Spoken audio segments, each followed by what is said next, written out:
காலை ரைஸ் பண்ணிக்கிறேன்.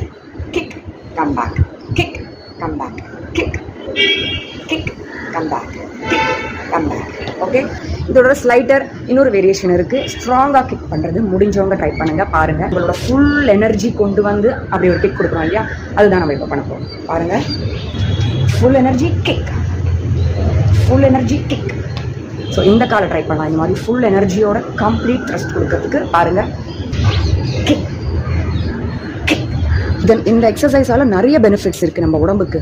என்னென்னு கேட்டிங்கன்னா, largest muscle, widest muscle of the body எல்லாமே இந்த இடத்துல தான் நம்மளோட ஹியூமன் பாடியில் இருக்குது. அதாவது பேக் மசில்ஸ், ஹாம்ஸ்ட்ரிங்ஸ், குவாட்ஸ்ன்னு சொல்லக்கூடிய மசில்ஸ், ஹிப் ஃப்ளெக்ஸர்ஸ் எல்லாமே சேர்ந்து இந்த அசைவால் ஃபுல்லாக ஒர்க் அவுட் ஆகும். ஸோ அப்படி பண்ணும்போது மேக்ஸிமம் எனர்ஜி நம்ம செலவு பண்ணுறோம்.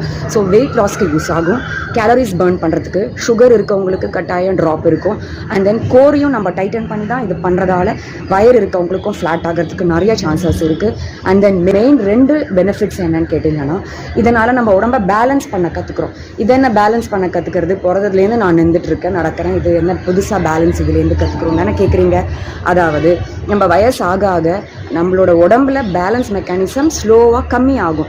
இந்த மாதிரி மூவ்ஸை கொடுத்து பேலன்ஸ் மெக்கானிசமை மேனேஜ் பண்ணும்போது வயசாகிற காலத்தில் நம்ம எங்கேயாவது தடுக்கி விழுது, அதாவது trip and fall R slip and fall ஆக சான்ஸ் வரும்போது உடம்பு நமக்கே தெரியாமல் இந்த எக்ஸசைஸ் பண்ணுறதன் மூலமாக நம்மளை மேனேஜ் பண்ணி காப்பாற்றி பேலன்ஸ் பண்ணிடும்.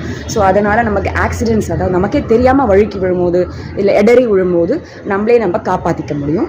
இது ஒரு point. And then one more thing, coordination. அதாவது நம்ம காலை கரெக்டாக தூக்கி எத்தி திருப்பி காலை கீழே கொண்டு வந்து பேலன்ஸ் எல்லாம் சேர்ந்து ஒன்றா செய்கிறோம் இல்லையா, அந்த கோஆர்டினேஷன் பண்ணுறதால மைண்டும் அலர்ட் அண்ட் அவேராக இருக்கும். ஸோ நம்ம ஹியூமன் பார்த்தீங்கன்னா கடைசி வரைக்கும் பிரெயினை யூஸ் பண்ணிகிட்டே இருக்க தான் நம்ம ஆக்டிவாக இருப்போம் பிரெயின் வைஸ். இல்லைனா நம்ம ஆக்டிவிட்டீஸ்லாம் ஸ்லோ டவுன் ஆகிடும். ஸோ இவ்வளோ அட்வான்டேஜஸ் இருக்குது இந்த ஃப்ரண்ட் கிக்ஸால். இதோட மைல்டர் வேரியேஷன் எனக்கு ரொம்ப ஹெவியாக இருக்குது, பண்ண முடியாதுன்றவங்களுக்கு ஒன்று இருக்குன்னு சொன்னால பாருங்கள். நீங்கள் எவ்வளோ காலை உயர்த்தி கிக்லாம் பண்ண வேண்டாம்.